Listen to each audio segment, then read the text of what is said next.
I know a lot of people are talking about lesson learned, but it's really lesson learned. I am a very growth-minded individual, and for me, all of the challenges and difficulties I went through in the past were opportunities for me to learn and grow.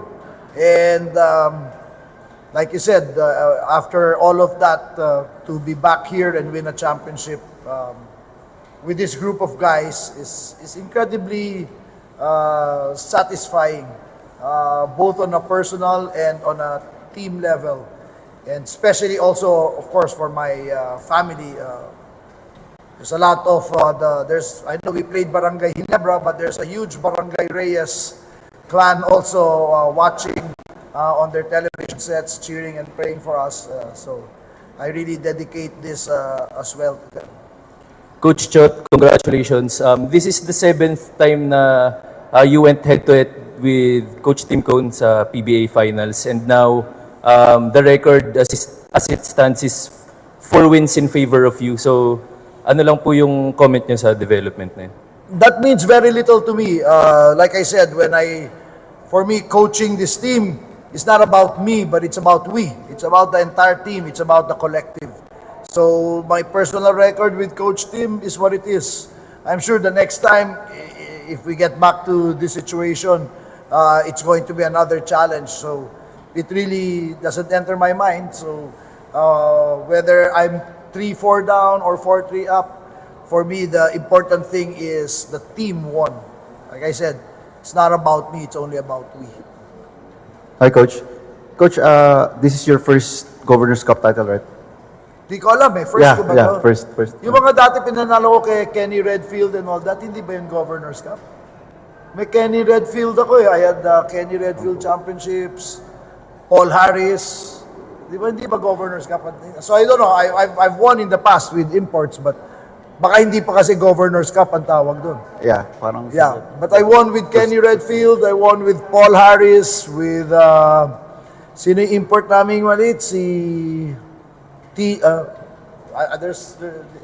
sure this is not my first victory with an import, but maybe it's a Governor's Cup. Yeah, sa Governor's Cup, parang medyo elusive nga sa'yo to. Gano'n ka fulfilling to, at least malalagay mo na display mo na may Governor's Cup ka na, title ka na sa...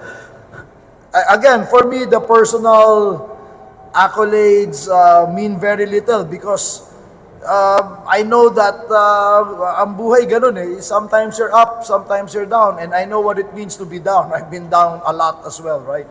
So I just take it in stride. Part of my growth and development as a coach, to reflect on what we did, how we won this championship.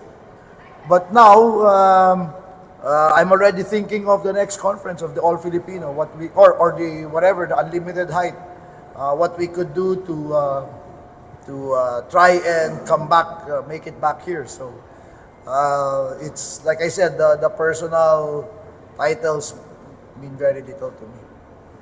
Coach, you mentioned already the likes of Kenny Redfield, Paul Harris, but what makes Rondae stand out from those former imports you had? Very different.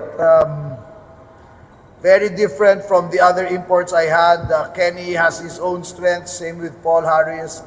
But Rondae is, I think, the only one of that caliber who has played in the NBA as a legitimate rotation player, but still came in very coachable, doing what it takes for the team to win. There's a lot of things Rondae does behind the scenes. When we entered the finals, he hosted a team dinner at some restaurant sa BGC. He's the one who leads our breathing practice, our meditation before practices. So he really does a lot of things outside the court as well. So I guess that's what sets him apart. Coach, sorry ko natanong na coach, but just a reaction to Jason winning the finals MVP, and mukhang nagbunga yung ploy nyo na to rest him during the playoffs and even siguro a part of the eliminations. Yeah, if you take a look at the makeup of our team, you can see how important the role that Jason plays, and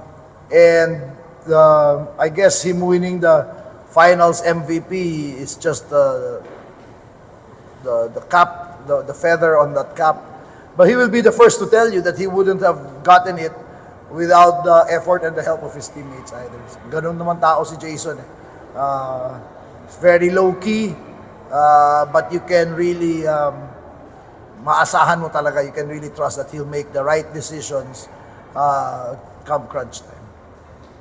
Coach, how would you describe the road to winning the championship once again? Kasi along the way, may issue kay Mikey and Rondae got injured. Hindi niya natapos yung conference niya nung one time. So, could you describe po yung road to going back here? Yeah. Our road really started from our loss in the last quarterfinals to rain or shine in the last conference.